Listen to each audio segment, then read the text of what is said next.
देश के 5 चुनावी राज्यों में रैलियां, सभाओं और रोड शो को लेकर जो लॉकडाउन अभी भी जारी रहेगा।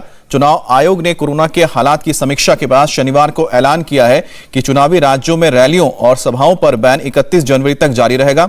हालांकि चुनाव आयोग ने सियासी दलों को प्रचार के लिए 28 जनवरी से शर्तों के साथ कुछ रियायतें दी हैं।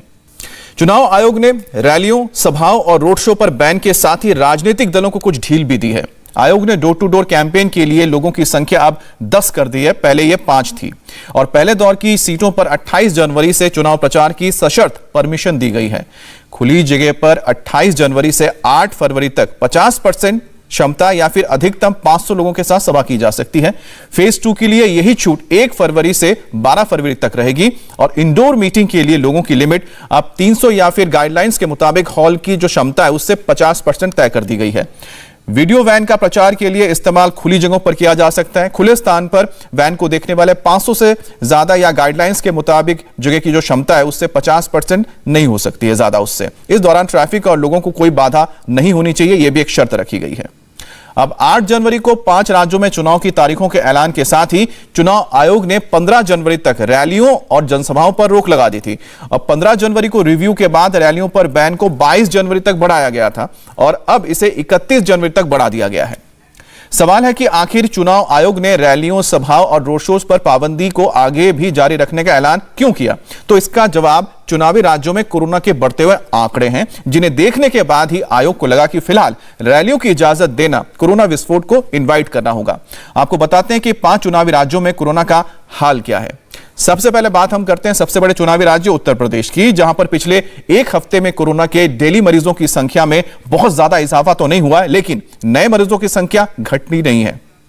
उत्तर प्रदेश में 15 जनवरी को 15,743 नए केस आए हैं, जो 21 जनवरी तक बढ़कर 16,159 तक पहुंच गए। यानी कि डेली केस में 2.64% की मामूली बढ़त जरूर दर्ज की गई है। ऐसे में पंजाब की अगर बात करते हैं तो 15 जनवरी को 6,813 नए केस दर्ज किए गए थे, जो 21 जनवरी को बढ़कर 7,696 तक पहुंच गए।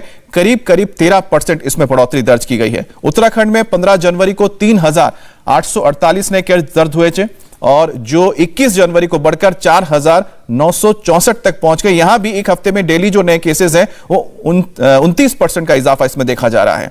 मणिपुर में 15 जनवरी को 158 नए केस मिले थे, जो 21 जनवरी को बढ़कर 578 तक पहुंच गए। यानी कि इनमें भी 266% की बढ़ोतरी हुई है। और गोवा एकमात्र ऐसा चुनावी राज्य है जहां पर पिछले एक हफ्ते में रोजाना केस में काफी कमी आई है और 15 जनवरी को 3,274 नए केस मिले थे, जो कि 21 जनवरी को घटकर 2,668 तक पहुंच गए। यहां पर डेली केस 18% की गिरावट यहां पर देखी गई है। सिर्फ एकमात्र राज्य रहा है।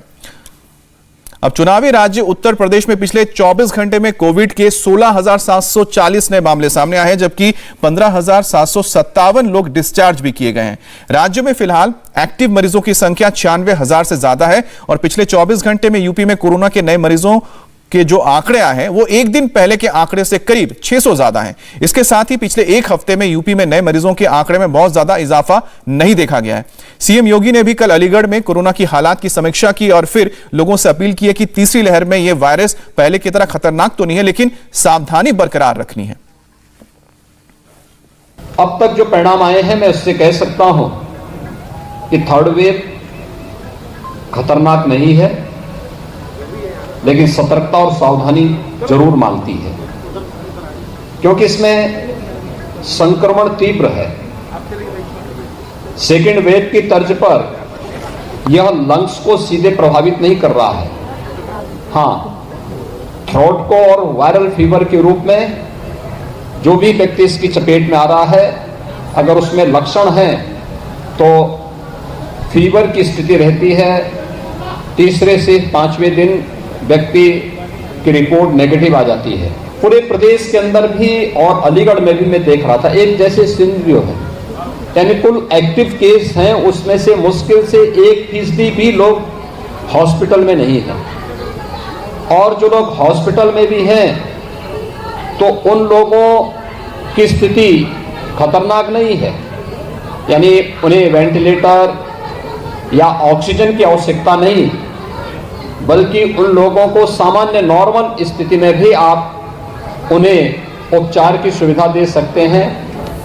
इंडिया टीवी हर वक्त हर जगह डाउनलोड करने के लिए सर्च करें India TV news Google play store या ऐप स्टोर पर।